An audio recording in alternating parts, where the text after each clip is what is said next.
Hi, I'm Larry Puckett, the DCC guy. Well, today I'm back here behind the module because we're going to be working on completing the track work along the back side here of the module that will serve these two industries. So let's go ahead and get started with the video. Hit that little red subscribe button, and when the little bell comes up, click on it and click all.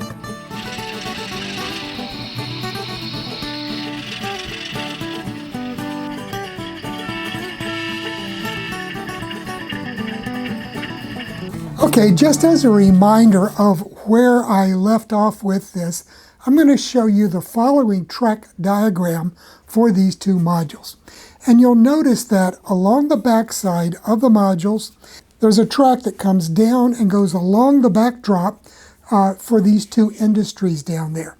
And I wasn't able to lay the track for those industries yet because I needed to build the kits out first. And I finally did that, so now I've got those built. I've been able to do accurate measurements of exactly where I want the track to be placed. So now we can go ahead and lay the track. Okay, let's get back and take a look at what we've got to do. And for that, I'm going to bring you guys in closer so you can see what I'm doing here. Okay, so I'm going to stand out in front of the modules and just point because I want to be able to move the camera around a bit. And then I'll go back there when I get ready to do the work. Now, what I've got here is I've already laid a piece of cork roadbed that goes between the end of the Walthers foam roadbed and the tracks that will serve the two industries there in the back. And the reason I'm using cork instead of the foam roadbed is because I'm going to take this down to the level of the baseboard, okay? So I needed something that I could actually cut down and create a ramp in here. And so that's what we're going to be doing today. I've already glued down the cork so it's ready to be worked on, and I did that yesterday so that it would be ready in time for this video. So what I'm going to do as soon as I get started is I'm going to take my tool, and this is what's called a Sureform tool, and it's made by Stanley, and the number on it is 21 looks like 399. And I'm sure these are still available. They were a couple of years ago, and they're great. They're basically a plane, but they've got a cutting blade here, and as you can see, it's perforated. So as you cut down, you can discharge the cork into the interior here, and then keep cutting. It doesn't foul and get clogged. So you can just cut away, get this cut down, instead of using sandpaper and that kind of thing. So that's what I'll be doing to get this into a ramp to take me down to the level of the track. Okay, now let's look over here for a second. I'll show you. I've got the two building flats completed, and you can see those there. So our cars will be able to come down in here and be placed at any of these. There's 4 loading dock doors here on that building, and there's 2 back over here. So that gives us several spots for placing cars. And that will run all the way to the end here. I'm even contemplating adding an additional section of track on the next module once I get it built. Okay, so everything there is done. I think it's always a good idea to actually build the kits that you're going to be using instead of going with the printed footprint that Walthers gives you, because you never know exactly how things are going to work out as far as dimensions and clearances for your cars. So I wanted to make sure first that I completed the buildings, made the measurements, got everything ready, and then laid the track. So let me get back behind there and we'll get started with that. Let me point out one other thing. When I got ready to lay my cork roadbed, I got out my old container of liquid nails for projects. And if you remember the last time when we were laying track here, and that's been several months now, I used these little rubber caps that I got off of, I believe I got those off of Amazon. And I put the link to that, and I'll dig it up again if I can find it. But at any rate, these things, they just fold right over here, roll right over, and give you an airtight seal. Well, just the other day when I was getting ready to do this, I took the seal off and started working the gun, and sure enough, the liquid nails for projects came squirting right out. So this stuff, these things, they really do work. I mean, it had been several months since I had used this container of liquid nails previously, and just by putting this little rubber cap thing over it, it protected it, and I was able to use it right away without any problem. So I highly recommend these things. Okay, so the first thing I've got to do is get all these pins out. But you can see we've got a good firm grip here between the cork and the foam sub-road bed. And the liquid nails for projects material is perfectly compatible with the plastic, so you don't have to worry about it eating a hole to china in there. Okay, so now let's see what we're going to do here. Let me get this out of the way because I don't want to damage anything. Okay, so I'm just going to grip the modules to keep it from bouncing all over the place, and then start cutting down. And I'm starting down at this end because it's going to be the lower portion of the ramp, and then we'll work our way back.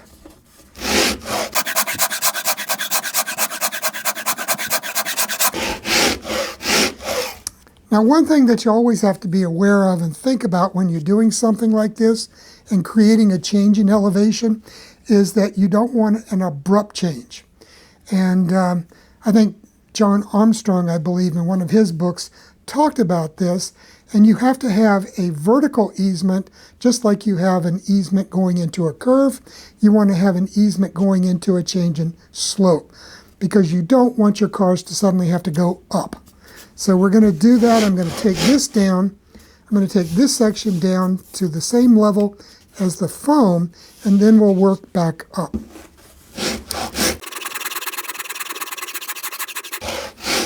Now, one thing I found when working with this is, once you start doing the main section, you want these long, sweeping type of movements. You can do the short stuff when you're trying to cut fairly quickly down at one end or the other, but then once you start working, you want these long, sweeping cuts in order to get you a nice gradient through there. So you don't want bumps all up and down your elevation change.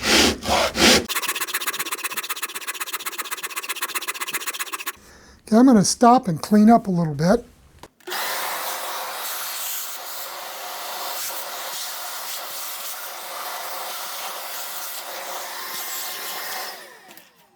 Okay, so you can see how fast we're cutting down. So I'm going to cut the camera off now and go ahead and work some more up here. Okay, fairly quickly, I've got it down to where it's the same level just about here as the roadbed. So let's look, and this will give you an idea. If you take a ruler, this is just an old steel ruler, and you can put it down here, and you can gauge whether or not you've got a gradient. Now I can see that right about here is my fulcrum, my center point there. So it's tipping right on this point right here. So I know I've got to cut some more right in through here to get everything leveled out. So this thing, it really makes fast work of it, let me tell you. I'm taking this area down here where there's just basically no cork left between the roadbed and the foam itself. Okay. It's a fairly quick cleanup there. Okay, we've pretty much gotten that hump out of there. And you can look under here in sight to see if there's any light coming through, so you know that you've got to take it down further. And I've got a little bit of a flat spot up here at the top because I haven't done anything up here yet. So I'm going to start working it down a bit. Okay.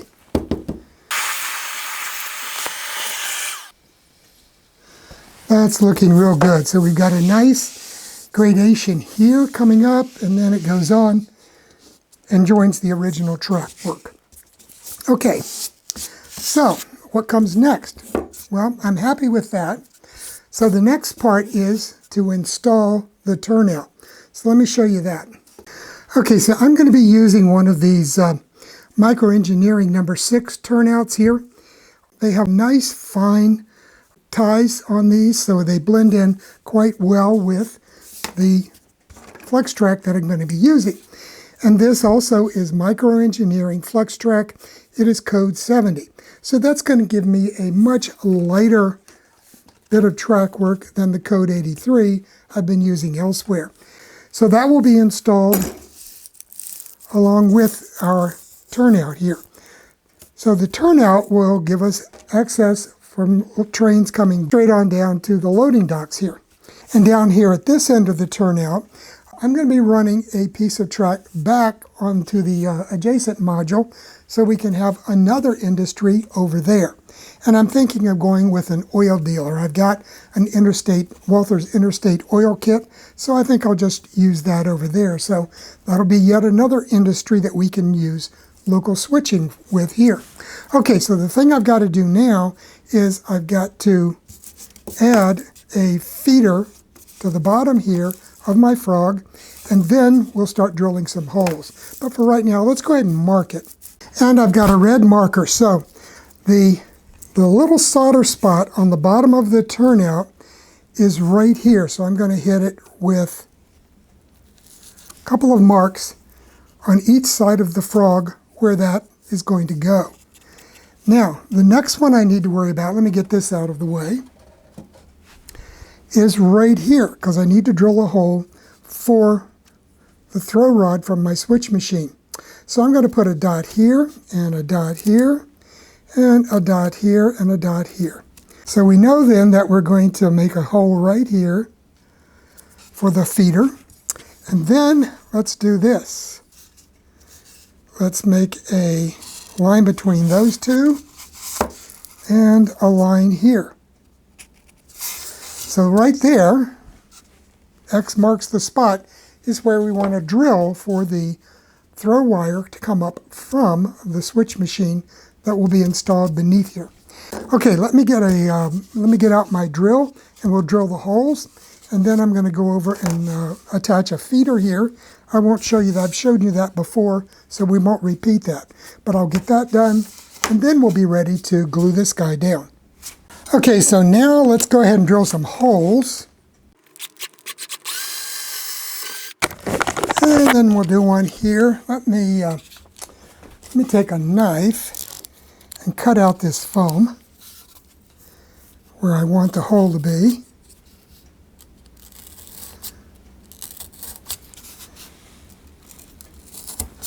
Like so.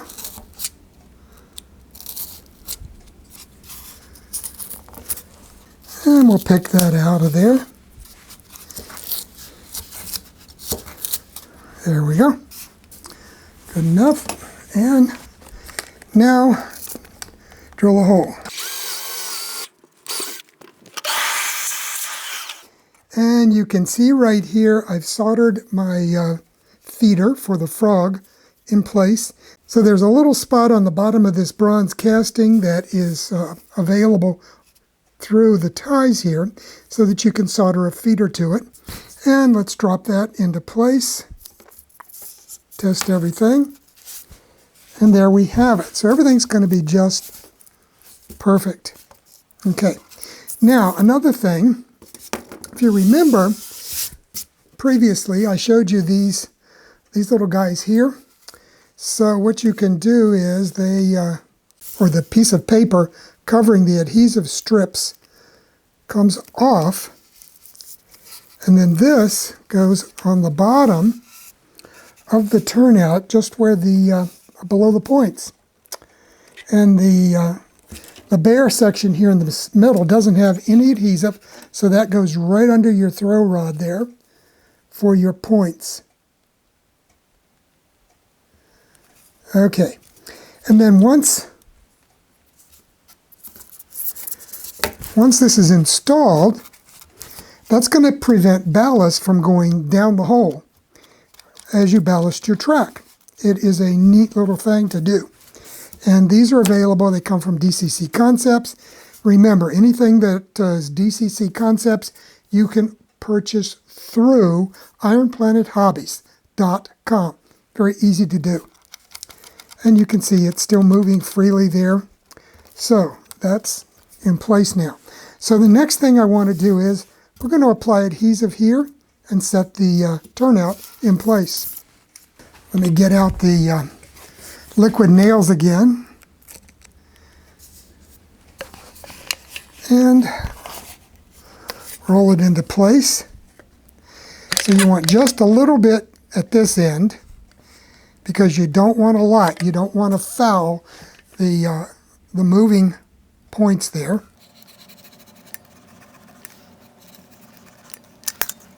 Okay, that should do it. And let me put the little cover back on here so that in 6 months or a year when I decide to use this again, it'll still be fresh. Got my, I must have had this for about 5 years now. You just wash it up with a little warm water and it comes clean. Notice I put an outline in red of the ties for the turnout so that I'd be able to get good coverage.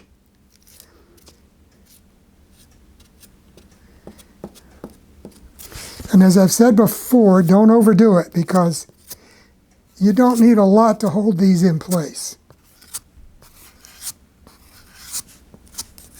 Okay, now let's get this one.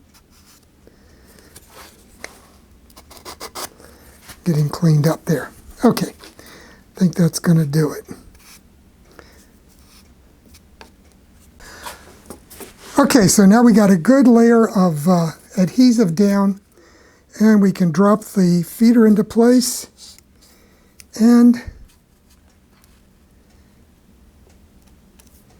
drop the turnout down here where it needs to be. And this is where having the outline on the roadbed or on the sub-road bed comes in really handy. Okay, now I've got my little roller here. And again, this is a seam roller. It's used for rolling the seams when you put up wallpaper. So look in the wallpaper department at Lowe's or Home Depot or whatever big box hardware store you have access to. And you just roll that sucker out there. Now, as I've said before, if any of the adhesive oozes up between your ties, leave it alone. Do not try to mess with it and pick it out using whatever you have handy. Wait for it. Wait for it to set up and dry. Then come back and pick it out. And it's a lot easier. You're going to get much less mess all over the place by simply waiting a day and then coming back and doing it. Okay, so this is now down. Everything is still moving again, no problem. So I'm going to leave it alone and just let it sit overnight and set up. So this is where it's one of those multi-day things. I'm going to go ahead, put some push pins in place so that it doesn't get knocked loose. And we'll come down to here, about midway, and do some more. And then finally, all the way down at this end. I'm going to double this one because I want this tight. Okay, now, well, let that sit overnight, go upstairs, have a cup of coffee, and tomorrow I'll come back and we'll be able to add the pieces of flex track in each direction from our turnout here. So now that we've got the turnout firmly in place, glued down without any problems, I want to go ahead and start adding the pieces of track off of the turnout. And I think that's an important thing to do. Get your turnout established first, and then add the connecting track off of that. So what I want to do now is, let's go ahead and add this piece of track here into the setup, get it glued down, and then pin it up to setup. And then when we come back next week, I will finish adding the other pieces of track. We'll add the wiring and install the switch machine, and then be able to give it a test drive. So let's go ahead and get started with this part here. One thing I'll point out, this track here, this code 70, is some old microengineering I've had a number of years. And when I bought this, I was experimenting, so I purchased the pre-painted flex track. And you can see that the side of the rails is painted brown. I've already taken one of my DCC Concepts Bright Boys and gotten the paint off of the tops of the rails. Now, one thing that you always need to do is before you start messing around with installing your track, I like to use a Dremel tool with a wire brush to clean the sides of the rails in order to get a good metal contact here to solder to, because I'm going to solder these together. So let me do this.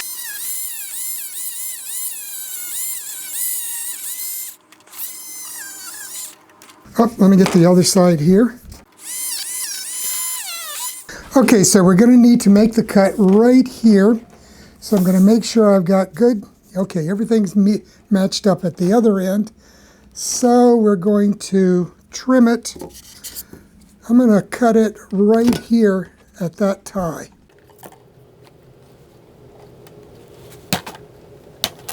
Just making sure I've got everything lined up before we do this final cut. So I'm going to take my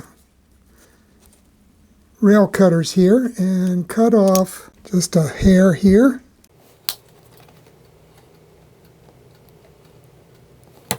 There, that one fits. Now, let me get just a touch more off of this one. There. I left a little bit of an expansion gap in there. So that's that. Let me go ahead and we'll pull this out again. And I need to clean off the ends of this rail.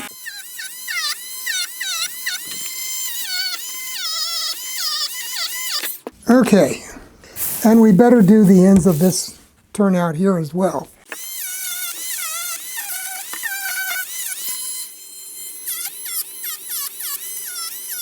A couple of these little guys here. So it's a lot easier if you have these on another piece of rail, and you can usually just slide them into place then. You can get them lined up. There it goes. So that one's sliding in. Let's see here. So we've got the rail joiners in place there. I've got rail joiners in place at the other end there. So the next thing to do is put down a line of our adhesive. And again, liquid nails for projects, and then spread it out and lay the track down. Just roll that off. And it's fresh and ready to go again. Okay. And I'll show you how that works. You just put that on and roll it right down there. Now let's get it smoothed out. I think I'll go this way.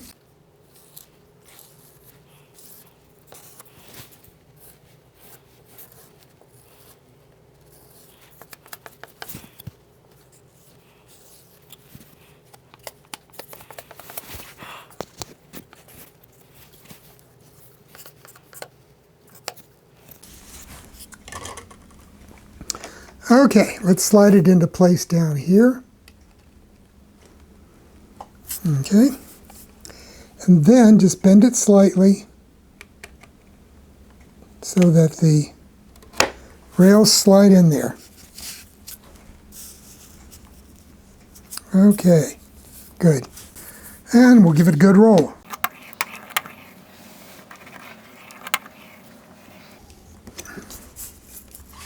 So you can see we've got a nice smooth gradient going down from the higher elevation code 83 track here down to the ground level track. Okay, so that's it. I think I'll put in a few pins just to hold everything down and stable. And of course, later on, once this is all dried, I'll come back and make a cut here so that everything will be perfectly aligned every time we bring everything together. Keep that there. Okay. There we go. There. Okay, so that's it. Now, the next thing, let this dry and set up, and then we'll be ready to add more track here and the extension track out that way. So, that's it for this week. Next week, and literally, I will have another video for you next week so that we can finish laying the track, install the turnout, and give it a test run. Okay, so have a great week, have a great weekend, and I'll see you here next Friday with another video from the DCC Guy. Bye now.